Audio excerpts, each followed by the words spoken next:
that were pre-articulate knowledge. So they were like things you might act out. Here's a way to think about that. So, you might watch a child who's engaged in pretend play.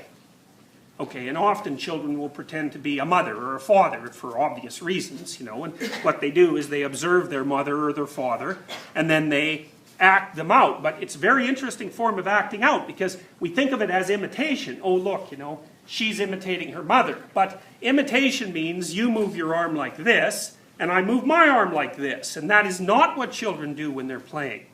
What they do instead is a very complex form of generalization. And they watch the mother, and they extract out something like the pattern of the mother, and they don't really understand what that pattern is, because they don't have the articulation and the cognitive capacity to generate a fully articulated and verbalized model of the mother, but they act it out in behavior.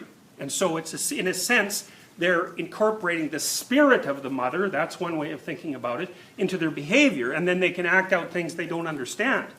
Or at least they don't understand in terms of being able to articulate them.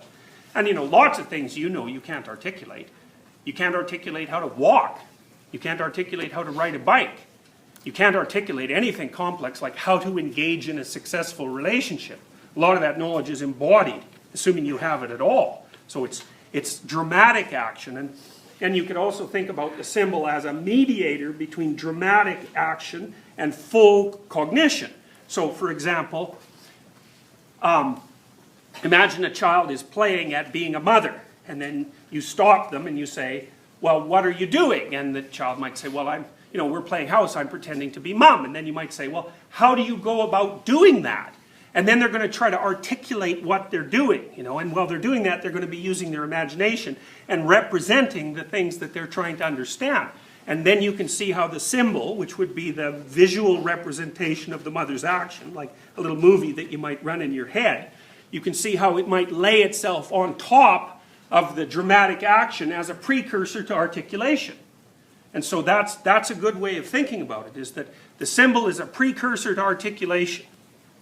And that you use symbols of one form or another whenever you use imaginative representation as a precursor to understanding. And so that happens, for example, when you're fantasizing about something.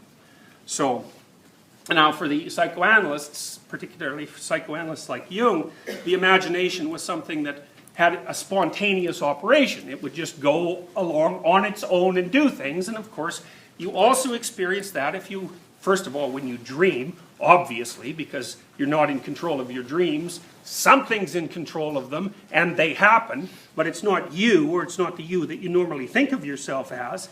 And then if you're daydreaming, something analogous happens, You find that maybe you're trying to concentrate on something, and something that's of interest to you for one reason or another starts to creep into the theater of your imagination and lay out different scenarios of one form or another.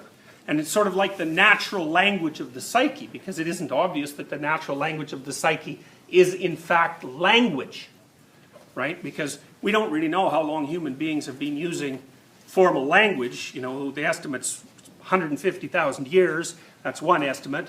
I doubt if it's more than 2 million years. 2 million years seems to be about how long we've been using fire.